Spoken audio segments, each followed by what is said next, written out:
Breaking news mga kabayan, arestado ng NBI si Franco Mabanta sa Pasig City dahil sa tinatayang 350 milyong pisong tangkang extortion kay Representative Martin Romualdez. Tatlong pasahero ng MV Hondias ang nasawi sa hantavirus outbreak habang ligtas ang 38 Pilipinong crew na naka-quarantine sa barko. Winasak ng US helicopters ang 6 na Iranian attack boat sa Strait of Hormuz matapos ang mga bagong pag-atake sa mga barko ng Amerika. 350 million pesos, yan yung halagang sinubukan daw kunin ni Franco Mabanta kay late Representative Martin Romualdez. May 6, 2026, inaresto ng NBI si Franco Mabanta at 4 pang kasama sa Valle Verde Country Club sa Pasig City, nahuli sila sa entrapment operation habang tumatanggap daw ng 75 million pesos na initial payment.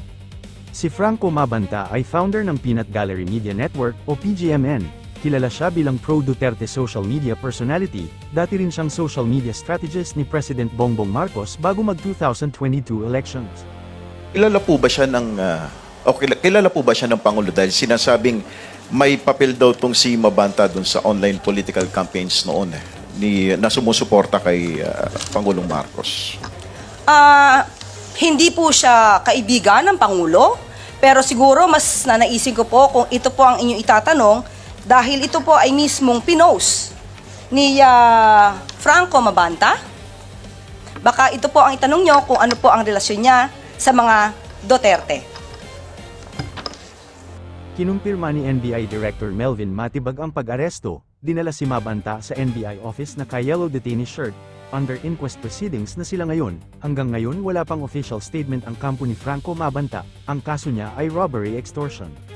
Samantala, nakabukod at hindi nahawa ang halos 40 Pilipinong sakay ng cruise ship sa Atlantic Ocean na nagkaroon ng outbreak ng hantavirus. Ilang araw nang naka-quarantine ang cruise ship na MV Hondias matapos makalapag sa bansang Cape Verde nitong May 3, hindi pinayagang makadaong doon ng barko matapos magkaroon ng outbreak sa loob nito ng nakamamatay na hantavirus. Ang hantavirus ay isang uri ng virus na karaniwang nakukuha sa ihi o dumi ng infected na daga, at nagdudulot ng malubha at nakamamatay na sakit sa baga o bato. Ayon sa World Health Organization, 3 sakay ng cruise ship na ang nasawi dahil sa hantavirus, kabilang dito ang isang Dutch couple at isang German national, bago pa man makasakay ang 2 Dutch national ay infected na sila ng sakit. Napag-alaman ng National Institute for Communicable Diseases ng South Africa na Andes strain ang nakuha ng ilang pasahero.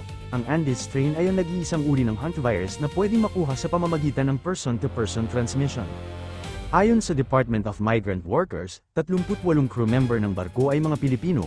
Sa ngayon, wala pa sa mga Pinoy ang nahahawa, wala silang sintomas ng hantavirus, mahigpit ang quarantine procedures doon sa Hondias kaya hindi sila nahawa.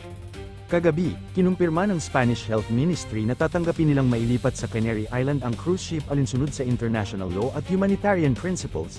Doon susuriin at gagamutin ng mga pasahero at crew bago sila pauwiin sa kanilang bansa, pero ang regional government ng Canary Island ay kontra rito.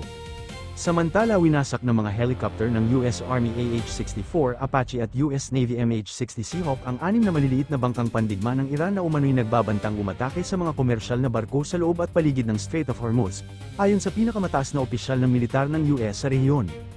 Kinumpirma rin niya na naglunsad ang Iran ng mga bagong pag-atake na target ang mga barkong pandigma ng Amerika, pati na rin ang mga merchant vessel. Lahat ng ito ay kasunod ng paglulunsad ng Estados Unidos ng isang bagong operasyon para pangalagaan ang komersyal na paglalayag sa Strait of Hormuz, na tinawag na Project Freedom.